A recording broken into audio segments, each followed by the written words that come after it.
Alright, so Night Shift is my FNAF inspired Roblox game, and in Night Shift you play as a detective who is currently investigating a group of criminals who have broken into numerous stores around Robloxia. And your investigations lead you to believe that they will attack Sam's bank next. And yeah, these are your the group. Anyways, this game uses a lot of mechanics that are inspired from FNAF and other FNAF fan games as well. So, at the moment, I only have this guy developed, and he's semi-finished, basically. Kian, I think you might recognize who this is, huh? Anyways, I'll get into his mechanics in a second, but first, we need to explain, in order to explain this guy's mechanics, we need to explain what movement intervals are. So movement intervals are a mechanic that FNAF games use as well. So in FNAF 2, for instance, because I'll use that as an example, in FNAF 2, every animatronic has a movement interval. Usually it's a whole number, like 5 seconds for instance. So every 5 seconds, basically, when the night is progressing, the game will allow an animatronic to have a movement opportunity. So in that movement opportunity, what happens is the game will generate a random number from 1 to 20. If that random number is less than or equal to an animatronic's AI level, they will be allowed to move, whether it's to a different camera or like progress in their actions, basically. And this game uses the basically the same exact formula for that.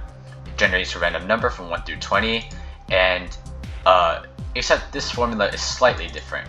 So my equation is actually if the random number generated minus the failed amount of movements is less than or equal to the animatronic's AI level, then they will move.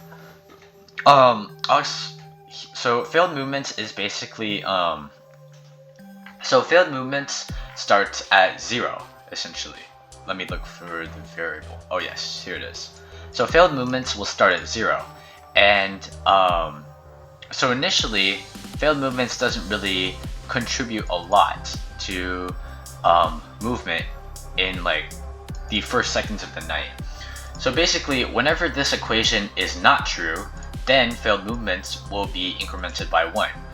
And basically what this does is it makes it so that I'll just say burglars, because that's what that group is. So if it makes it so the burglar is more likely to move if they have failed a lot of movements, basically. So it's not just all luck, essentially. Anyways, I've spent way too long explaining that mechanic. So now I'll explain what this guy's mechanic is. So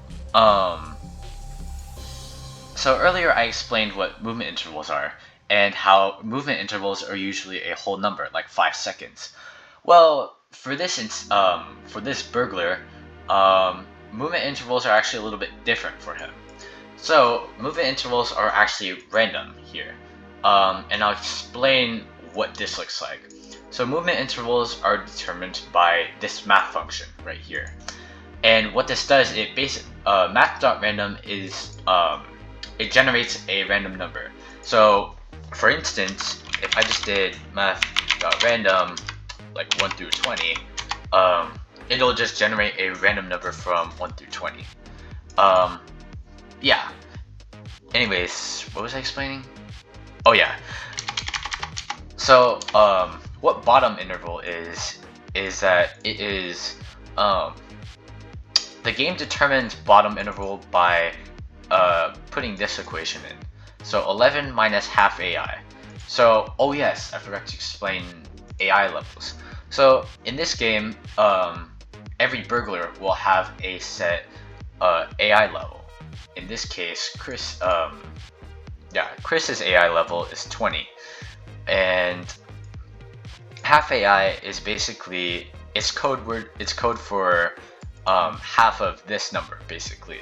So 11 minus 10 in this instance, which is equal to 1. So just keep, actually I'll make a note right here. Bottom interval is equal to 1. Okay? And now I'll explain what top interval is. So top interval is determined by this equation, and which it is 15 minus math.floor of cumulative time. Now I'll explain what cumulative time, or well, actually I'll just go into the game to show you.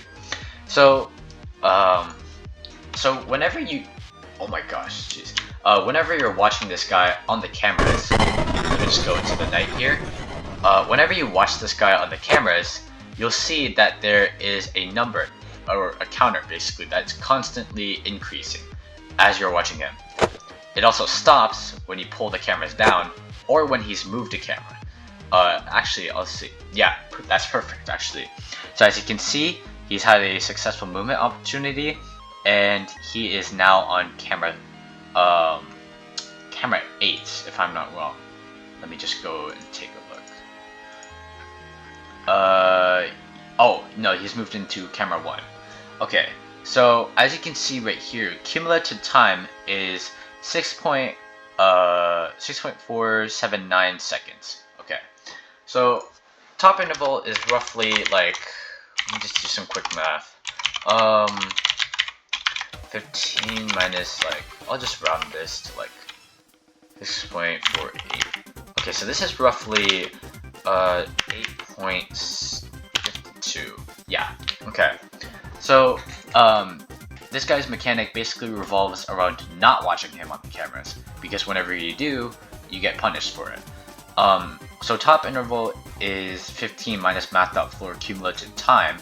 So in this case, cumulative time is 6.479, but in this equation it gets floored to 6, which means top interval is now top interval is actually 9. Actually, I'll fix that right here. Yeah, so top interval is now 9. So alright, now let's plug that into our movement interval equation right here. So now with these values, movement interval, it will generate a random number from 1 to 9. Yeah. So yeah, so basically this creates an incentive to not watch him on the cameras, because whenever you do, he will his movement interval will get shorter, and he'll basically become a lot harder to track as well. And I'm gonna say I explained that very horribly and I stuttered a lot. You know what? That's okay. I don't really care. I'm not redoing this shit. But yeah, anyways, that's enough of explaining what this guy's mechanic is. You guys let me know if you guys want more explanations of my game's mechanics for like other animatronics, because other animatronics, or sorry, not animatronics, burglars, other burglars will have different mechanics basically. So yeah, I hope you enjoyed this, and yeah, I'll see you then.